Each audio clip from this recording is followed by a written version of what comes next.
Hello guys, welcome to aspirant voice unfiltered.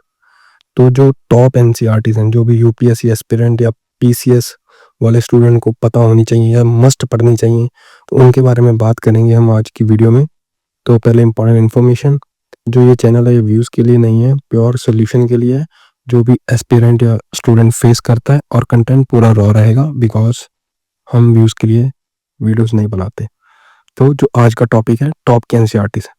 ये NCERTs आपको पहली बात तो एक ओवरव्यू दे देंगी किसी भी सब्जेक्ट के बारे में, और दूसरी बड़ी बात, इसमें से क्वेश्चंस आते हैं, जैसे कि हिस्ट्री के क्वेश्चंस आते हैं, और ज्योग्राफी तो 80% एनसीईआरटी से आता है, और इन्वायरमेंट के भी क्वेश्चंस आ जाते हैं।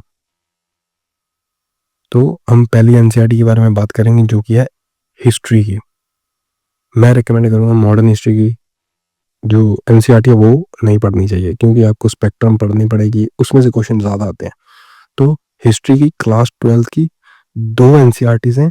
ये वाली theme in Indian history part 1 ये एशियन हिस्ट्री है, और ये वाली मिडीवल हिस्ट्री है पार्ट 2। ये दोनों +2 की हैं, और आपको एक डीप अंडरस्टैंडिंग दे देती हैं, और आपको इसमें फैक्चुअल जो क्लैरिटी मिलती है ना, और एक आप लिंक बिठा लेते हो प्रॉपर टाइमलाइन के बारे में। आपको पता होता है कि एक इवेंट अभी हुआ तो उसके बाद दूसरा हुआ, फिर तीसरा, क्रोनोलॉजी में बिल्कुल सारी चीज़ें चलती हैं।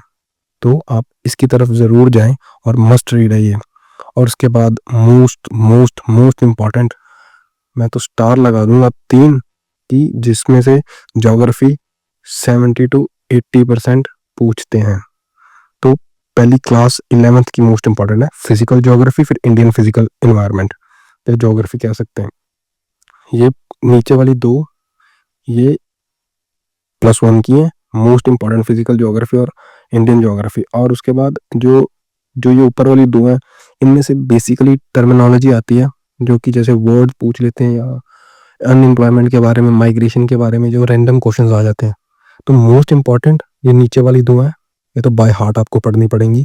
आपको प्रॉपर क्लैरिटी, कंसेप्चुअल क्लैरिटी मिल जाती है कि मॉनसून कैसे होता है, या एलिनो लालिनो कैसे होता है, जो भी volcano eruption, P wave, S wave, most important topics हैं। तो आपको अच्छे से क्लैरिटी हो जाती है इसमें से।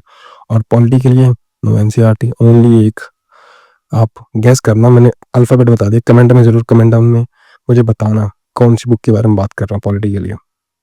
और इकोनॉमी के लिए भी एनसीईआरटी रिकमेंड नहीं करूँगा। फॉर बेसिक टर्मिनोलॉजी के लिए आप +2 की ये मैक्रो इकोनॉमिक्स है, ये रफली ऊपर ऊपर से पढ़ सकते हो बस।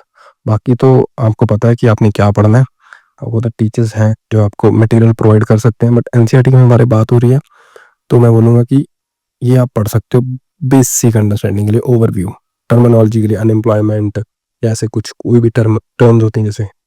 और हम बात करें इन्वायरमेंट या साइंस की, इन्वायरमेंट के लिए बोलूँगा, साइंस के लिए आपको कोई स्पेसिफिक एनसीईआरटी नहीं है, आपको जो सिलेबस में पॉइंट्स मेंशन है ना, उनके बारे में उनसे पढ़ना पड़ेगा आपको।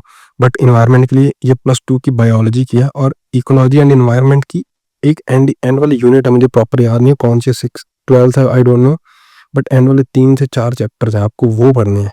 ये +2 की बायो की एनसीईआरटी। और साइंस वाली एनसीईआरटी से ना डायरेक्ट क्वेश्चन आते हैं, डायरेक्ट इंटरेक्शन के बारे में आ गया, या जैसे कि एल्गल ब्लूम में आ गया, और कैल्प्स पे आ गया, ये डायरेक्ट क्वेश्चन आते हैं। तो आपको ये ज़रूर पढ़नी चाहिए। और यही वीडियो थी आज की। आई होप आपको वीडियो अच्छी लगी होगी। लाइक, सब्सक्राइब एंड शेयर ज़रूर करें। I hope this will help you, and आप सब्सक्राइब कर लें, आगे भी ऐसी वीडियो आती रहेंगी। Thank you for watching.